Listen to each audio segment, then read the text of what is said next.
Pagkatapos ng Pakistan, Bangladesh, Iran, at Cambodia, naging pinakabagong biktima ng mga laruan mula China ang Venezuela.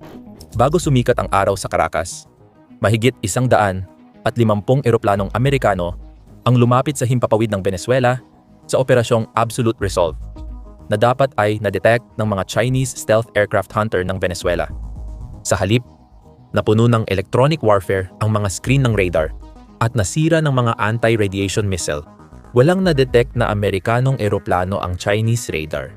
Sa 3 oras, nahuli si Pangulong Maduro at nabunyag ang mga sandatang Chino sa buong mundo. Muli, pagdating sa bilang, parang si Thanos ang China. Isang galaw lang. Kaya nitong burahin ang mga bansa sa isang iglap. 600 nuclear warheads, pinakamalaking hukbong dagat, ikatlong pinakamalaking puwersa ng himpapawid, at pinakamaraming tangke sa loob ng mga dekada. Ito ang naging isa sa 3 dahilan kung bakit nahumaling ang karamihan sa mga bansa sa kinang na ito. Matapos makita ang iba na napapahamak, tahimik nang lumalayo sa mga sandatang Chino ang mga bansang dating tagahanga nito. Kumpirmado ng datos ito.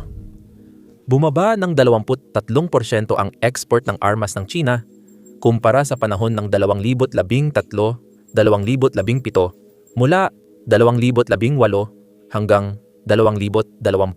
Habang lumiit ang export ng armas ng China, pinalawak ng Estados Unidos at Pransya ang merkado at nakuha ang bagong kliyente, ngunit hindi ito dapat ipagdiwang. Kahit bumaba ang bilang, tila nakuha ng China ang diskarte sa pagbebenta ng armas na parang Lego, na wala pang ibang nakagawa. Sa totoo lang, mas maasahan pa ang Lego. Kaya halata na ang unang dahilan. Ang air defense ng China ay nagkakahalaga ng humigit kumulang $200 milyong kada battery.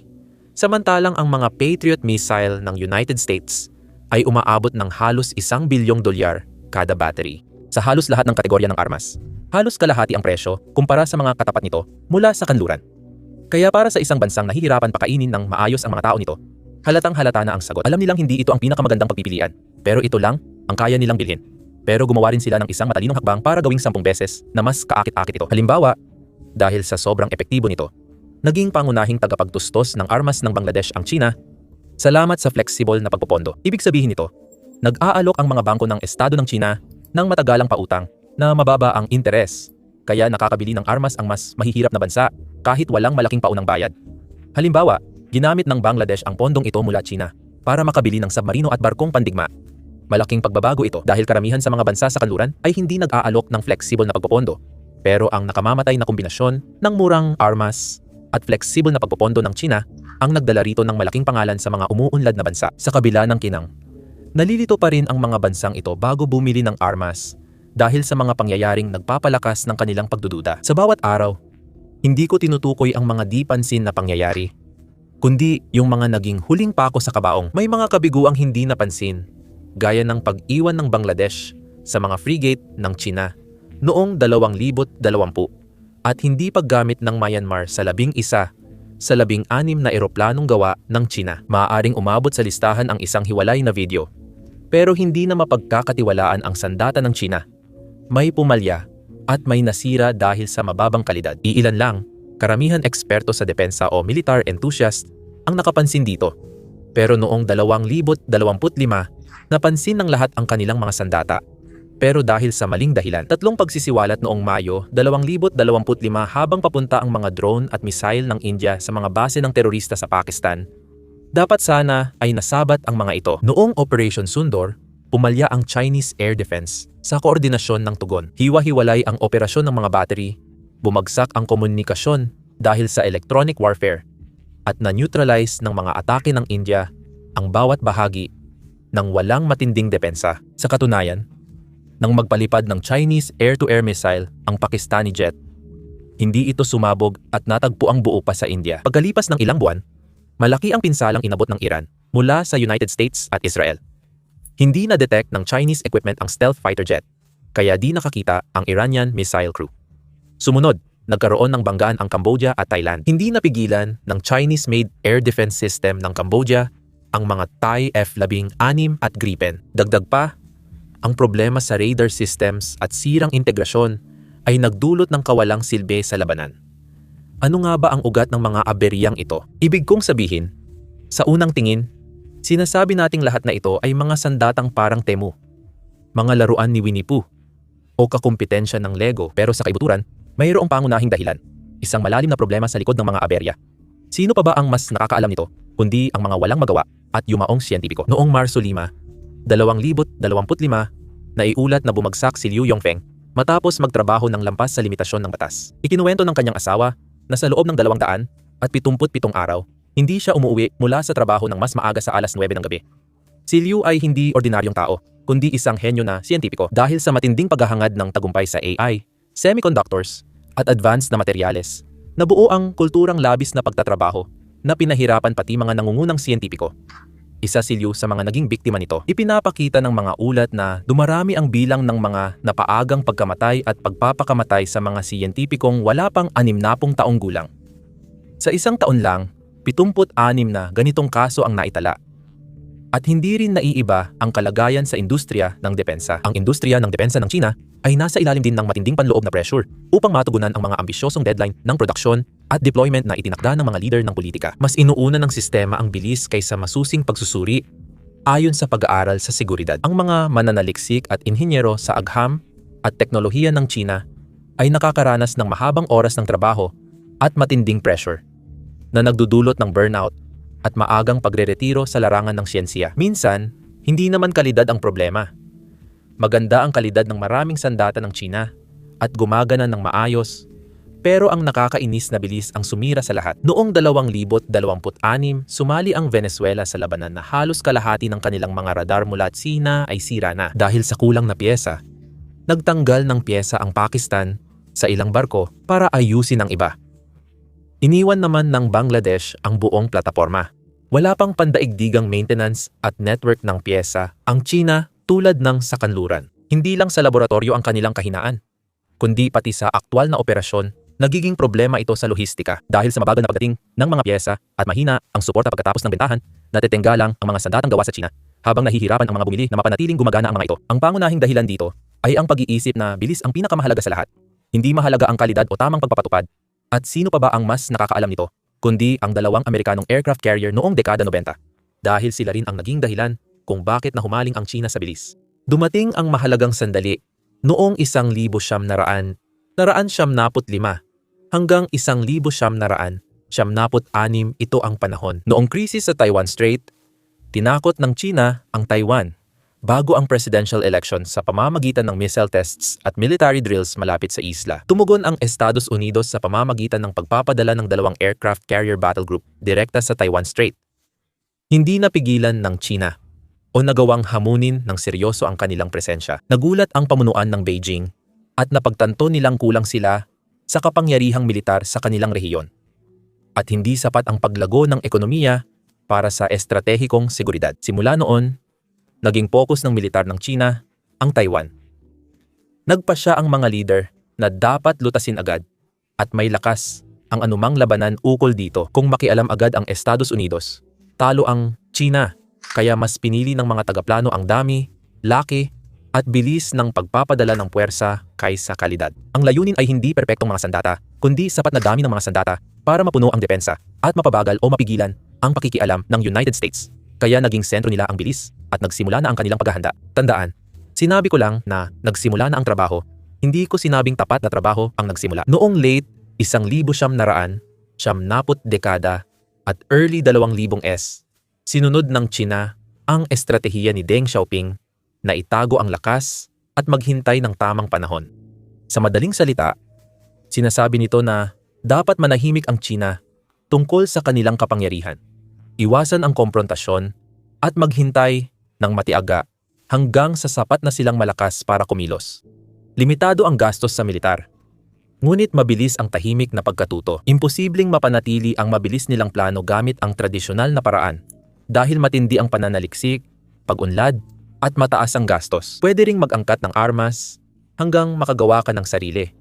Pero si China ay gumamit ng maduming paraan. Nag-angkat si China mula Russia ng mga fighter jet, submarino, at sistema ng depensa sa himpapawid.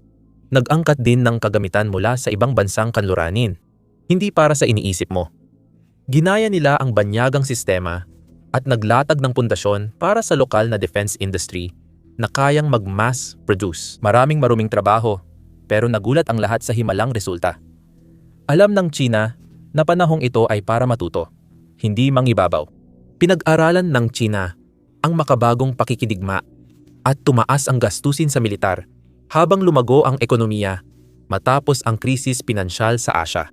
Mula 1,978 hanggang 2,007, ang budget ng depensa ng China ay lumago sa karaniwang rate na 15.7% na palaging mas mabilis kaysa sa 12.5% na paglago ng gross domestic product. Noong 2008, iniulat ng China na 58.76 bilyong dolyar ang gastos nila sa depensa. Pero ayon sa internasyonal na pagsusuri, mas mataas pa ang aktwal na halaga. Ito ang panahon ng gawing militar ng China. Ang kanilang lakas ekonomiya, mabilis silang gumagawa ng sandata na di matapatan ng tradisyonal na paraan. Lalong sumidhi ang sitwasyon dahil sa geopolitical na presyon. Pinalakas ng United States ang alyansa sa Silangang Asya. Pinalawak ang hukbong dagat sa kanlurang Pasipiko at dinagdagan ang bentahan ng armas sa Taiwan. Mula sa pananaw ng Beijing, ang mga hakbang na ito ay bumubuo ng isang estratehiya ng pagpigil na layuning hadlangan ang pag-angat ng China. Bilang tugon, inilipat ng mga tagaplano ng China ang kanilang focus sa mga missile, submarino, depensang panghimpapawid, at mga eroplanong pandigma na may kakayahang anti-access at area denial o A2AD na idinisenyo upang itaboy ang mga puwersa ng Estados Unidos palayo sa baybayin ng China. Pinalakas ng pandaigdigang krisis pinansyal noong 2008 ang kumpiyansa ng China sa ganitong paraan. Habang binabawasan ng kanluran ang budget sa depensa, patuloy namang dinagdagan ng China ang kanilang gastusing militar ng double digit. Tinuturing ng mga leader ng China ang pandaigdigang kaguluhan bilang oportunidad. Ang paggawa ng sandata ay sumuporta sa lokal na industriya, nagpatatag ng trabaho, at nagpalakas sa kapangyarihan ng China. Sa panahong nagtitipid ang iba, mabilis ang kanilang paglago. Ang baliw na malapit ng maupo ay magbabago sa pandaigdigang depensa. Nagsimula ito nang maupo sa kapangyarihan si Xi Jinping noong 2012. Binibigyang diin ni Xi ang modernisasyon ng militar bilang sentro ng estratehiya at idineklara na dapat maging handa ang People's Liberation Army sa makabagong digmaan. Pinilit ang mga depensa na maglabas agad ng resulta at unahin ang bilis. Dagdag dito, tumindi ang tensyon sa rehiyon. Lalong tumindi ang alitan sa South China Sea dahil sa teritorial na pag-aangkin ng China laban sa mga kalapit bansa. Ang pagtatayo ng artificial na isla mula 2014-2016 ay humiling ng tuloy-tuloy na presensya ng hukbong dagat at himpapawid. Kaya tumaas ang pangangailangan para sa malalaking flotang pandigma at saklaw militar. Dahil umaasa ang China sa kalakal at enerhiya mula sa ibang bansa, napilitan ang mga tagaplano nitong palawakin ang kapangyarihan, hindi lang depensa ng baybayin. Noong 2020, nakita na ang resulta nito. Naitayo na ng China ang pinakamalaking hukbong dagat sa buong mundo batay sa bilang ng mga barko, ang pinakamalaking flotang tangke, at isa sa pinakamabilis lumaking puwersa ng mga misil sa buong mundo. Ang mga sandatang ito ay hindi lang para ibenta o ipakita, kundi ginawa talaga. Naniniwala ang mga leader ng China na malaking bilang lang ang makakabawi sa dekadang pagiging dehado at makakaiwas sa pag-uulit ng mga nakaraang kahihiyan, gaya ng krisis sa Taiwan Strait dahil sa geopolitical na presyon, alitan sa rehiyon, at pagprotekta sa global na kalakalan. Mabilis nagmilitarisado ang China. Ang dami ay nagsilbing insurance, paraan ng pagpapadala ng mensahe, pagpapakita ng determinasyon, at pagbabago ng balanse ng kapangyarihan sa rehiyon. Kahit di perpekto ang mga sistema, may kapalit ang estratehiyang ito. Nang gamitin na sa totoong labanan ang mga sandatang ginawa para sa bilis at dami, lumitaw ang mga kahinaang natakpan ng bilang. Ang pangunahing kahinaan ay nasa agham ng materyales at metalurhiya. Ang mga makabagong plataporma ng militar ay umaasa sa mga advanced na haluang metal ng Titan. Ang mga materyales na ito ay kailangang manatiling matibay sa ilalim ng matinding temperatura habang magaan pa rin. Kinakailangan dito ang kontrol sa tasa sa antas ng atomiko ng dumi, pantay na istruktura ng butil sa malalaking ingot, at eksaktong pag-init sa tamang temperatura. Inabot ng mahigit 4 na dekada bago na pagtagumpayan ng mga kanluraning industriya ng aerospace ang prosesong ito. Hindi pa ito nagagawa ng China. Lumabas ang agwat sa aktwal na paggamit. Nagkaroon agad ng bitak sa wing hardpoints ang mga JF, 17 fighter ng Myanmar, sa loob ng 2 taon. Senyales na hindi kinaya ng alloy ang paulit-ulit na stress ng paglipad. Naranasan ng ilang F-22P frigate ng Pakistan ang parehong crankcase failure na nagpapakitang may sistematikong problema sa materyales, hindi lang hiwalay na depekto. Kalaunan, sinabi ng Bangladesh na dahil sa mahinang metalurhiya, iniwan nila ang mga barkong nagkakahalaga ng higit $100. 100 milyon bawat isa. Hindi ito simpleng pagkakamali sa pagpapanatili, kundi mga pangunahing depekto sa paggawa. Kaugnay ng metalurhiya ang kahinaan ng China sa composite materials. Ang mga modernong eroplano tulad ng Boeing 787 ay gumagamit na ngayon ng composite materials para sa mahigit 50% ng kanilang estruktura. Kailangan ng mga materyales na ito ng tamang carbon fiber, kontroladong diameter, matatag na resin, at tamang curing cycle. Kahit maliit na paglihis, nagdudulot ito ng delamination, moisture absorption, at thermocracking. Nag-invest ng bilyon-bilyong dolyar at dekada ng eksperimento ang mga kumpanyang kanluranin para pagandahin ang mga prosesong ito. Kayang gumawa ng China ng composite, pero laging hindi mapagkakatiwalaan ang kalidad. Ipinakita ng deployment sa Myanmar at Bangladesh ang tipikal na senyales ng sira sa composite. Patunay na di pa tapos ang produksyon. Pinakamatagal kong kahinaan ay paggawa ng makina. Ang jet engine ay umaandar sa temperaturang higit 1,500 degc at gumagamit ng single crystal turbine blades at thermal barrier coatings. Malaking puhunan at dekadang kaalaman ang kailangan ng teknolohiyang ito. Hindi pa kayang gumawa ng China ng maaasahang single crystal na talim sa malakihang produksyon. Dahil dito, kulang sa lakas, kahusayan, at tibay ang mga makinang Chino. Isa pang kahinaan ay sa advanced na semiconductor. Dahil ang mga makabagong radar, misil, at command system ay kailangan ng mga processor na 7 nanometer o mas maliit. Nananatiling limitado ang China sa 14 nanometers at may mahigpit na restriksyon sa pag-aangkat. Bumagsak ang air defense ng Venezuela nang pumalya ang Chinese radar dahil hindi kinaya ng mga processor ang electronic warfare at nag-overheat ang gallium nitride na bahagi. Nag-deploy ang Venezuela ng network gamit ang Chinese JY-27 radar FK, 3 missile system at sentralisadong command node ng inatake ng United States. Gamit ang electronic attacks ang mga bahagi, bumagsak ang buong network. Imbes na humina lang, bigong mag-track ng target ang radar. Naputol ang koneksyon ng missile battery sa command at walang backup system. Napatunayang hindi epektibo laban sa modernong eroplano ng United States ang labis na inadvertise na anti-stealth radar, lalo na sa magulong electromagnetic na kapaligiran. Lumitaw din ang malaking kahinaan ng China sa software integration at network architecture. Sa Operasyon Sendor ng Pakistan, gumana ang mga HCC siyang battery ng hiwa-hiwalay at hindi nagbahagi ng targeting data. Sa Venezuela, ang pagkawala ng isang command node ay nagpahinto sa buong air defense network, isang depektong nakapaloob sa sistema. Pinalala ng korupsyon ang kahinaan. Nilaktawan ang inspeksyon, pinalitan ang materyales, at pineke ang ulat ng pagsusuri. Bumagsak ang quality control dahil sa pressure sa production targets. Sa China, natuklasan sa investigasyon ang ballistic missile na may tubig imbes na gasolina at mga silo cover na hindi bumubukas. Ang mga pagbubunyag na ito ay sumira sa kumpiyansa sa itaas na antas sa mga nakaraang dekada at ginawang di mapagkakatiwalaan ang pamunuan ng PLA dahil sa korupsyon at mga kakulangan. Pinalala ng estrukturang sobrang sentralisado ng PLA ang mga problema dahil mas pinapahalagahan ang kontrol sa politika kaysa autonomiya sa labanan. Hindi makakilos ng mag-isa ang mga taktikal na komandante. Kadalasan ay naghihintay ng 5 hanggang 30 minuto para sa pag-apruba. Samantalang ang makabagong labanan ay nangyayari sa loob lamang ng ilang segundo. Parehong naranasan ng Russia sa Ukraine at Venezuela ang pagkasakal sa kanilang mga puwersa. Matapos ang mga taong kabiguan, bumabang export at lumalaking kawalan ng tiwala.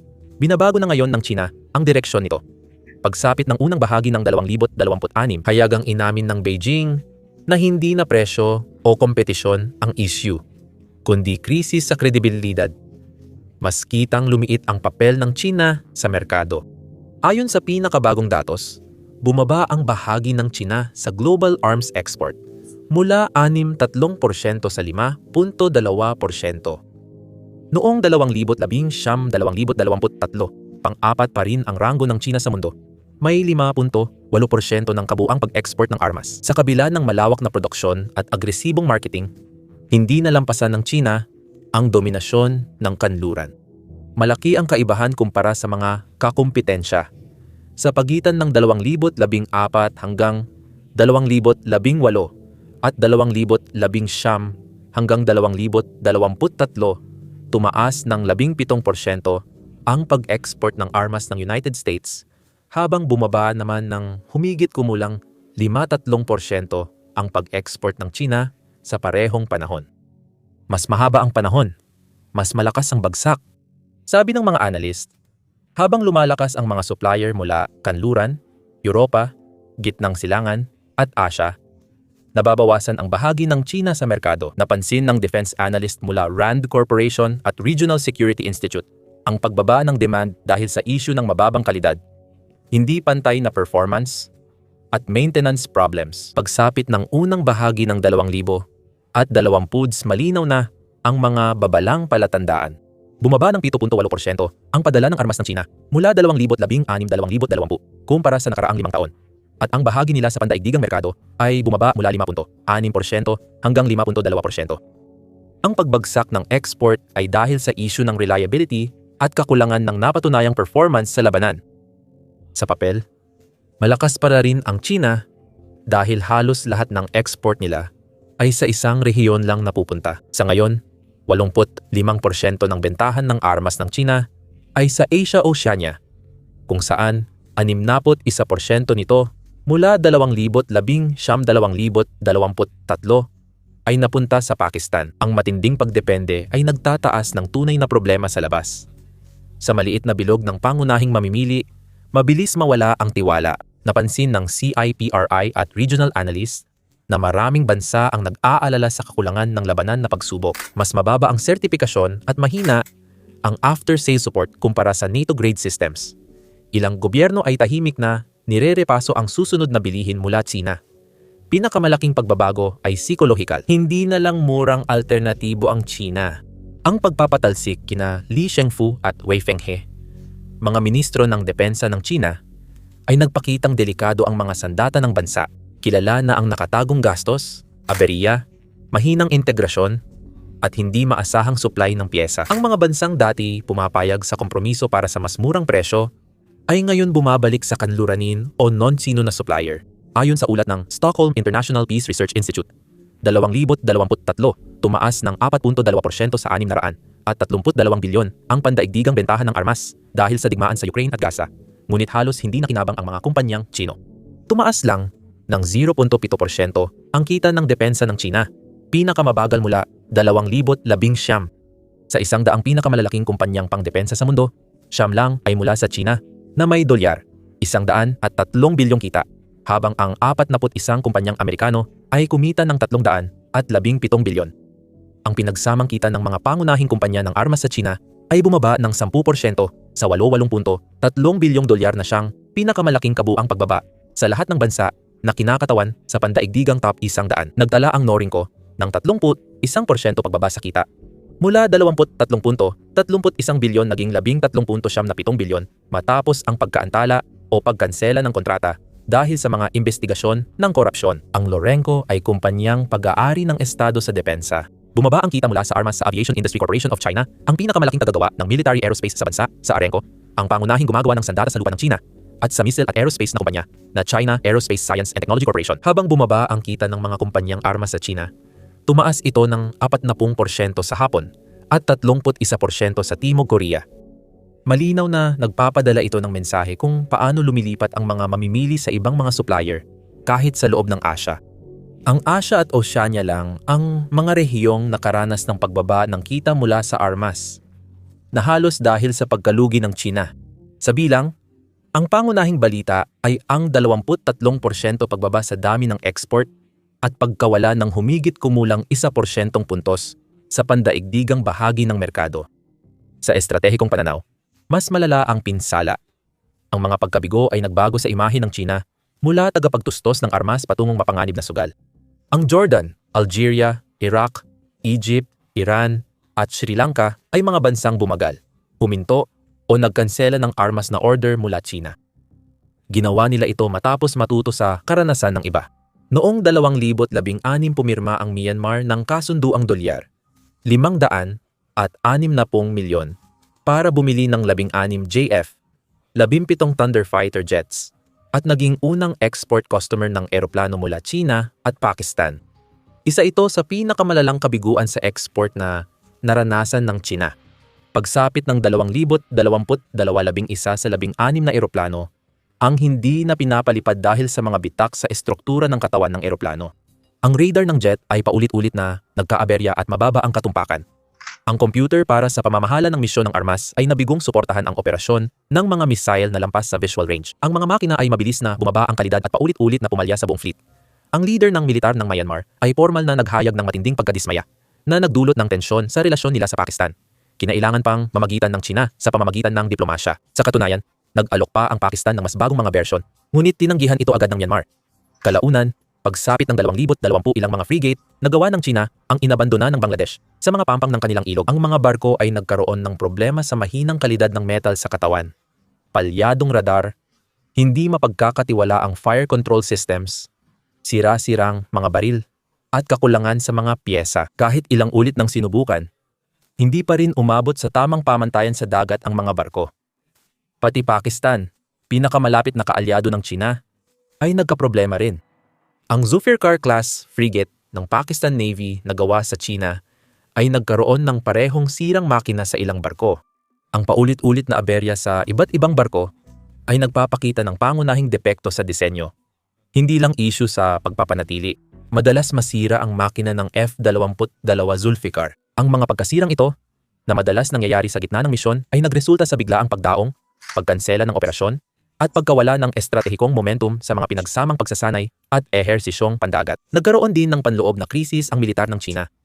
Noong 2023, 2024 na diskubre ng anti-korupsyon ni Xi Jinping ang malalaking problema na tuklasan ng mga investigador sa PLA Rocket Force na maraming intercontinental ballistic missiles ang may tubig sa halip na gasolina at may mga sirang takip ng silo. Hindi ito magkakahiwalay na insidente, kundi sistematikong pagkukulang sa pagpapanatili at bantay. Ang tuklas na ito ay nagdulot ng duda sa pagiging maaasahan ng nuclear deterrent ng China at ipinakita ang korupsyon at pekeng ulat kahit sa sensitibong puwersang estratehiko.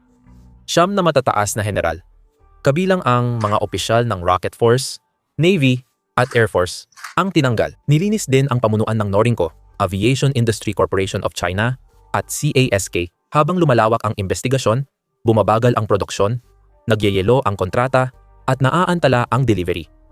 Pero may plano ng pagbangon ang China. Nakabatay ang pagbangon ng China sa ika-15 taong plano, 2020-2030, na tumutok mula sa bilis at dami patungo sa kalidad at pagiging maaasahan. Prioridad ang internal na paglilinis matapos mabunyag ang iskandalo ng korupsyon, peking inspeksyon, at mababang kalidad ng kagamitan. Ina-update ang patakaran sa pagbili, hinihigpitan ang pagsubaybay, at nire-restructure ang inspeksyon. Layunin nitong pigilan ang depektibong sistema sa quality check at maibalik ang tiwala. Ang ikalawang haligi ay mas malalim na pagsasanib ng militar at sibilyan.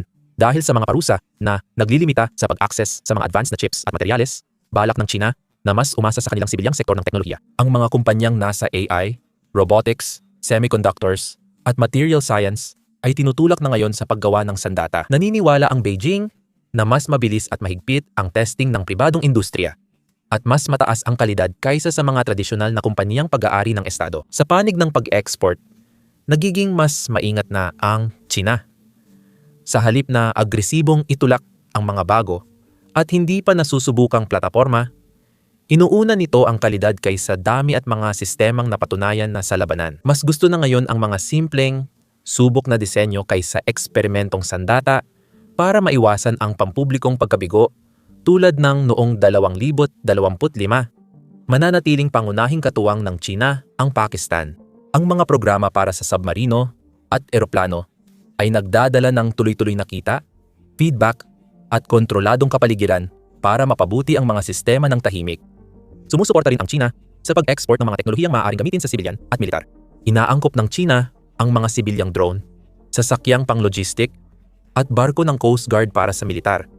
Kaya naiiwasan ang ilang export restriction at napapanatili ang impluensya. Bumababa man ang bentahan ng armas, ang target sa 2027 ay pansamantalang hakbang lang, hindi ang wakas. Kasabay nito, itinutulak ng Beijing na buuin ang kanilang puwersang militar sa 2035 at makamit ang pinakamataas na kakayahan, pagsapit ng 2049. Sa madaling salita, sinusubukan ng China na malampasan ang pagbagsak ng kanilang kredibilidad. Muling buuin ang tiwala dahan-dahan at unti-unting gawing maaasahang tagapagtustos ang kanilang industriya ng armas mula sa pagiging papel na tigre. Kung magtagumpay sila, ito ang huhubog sa impluensya ng militar ng China sa hinaharap.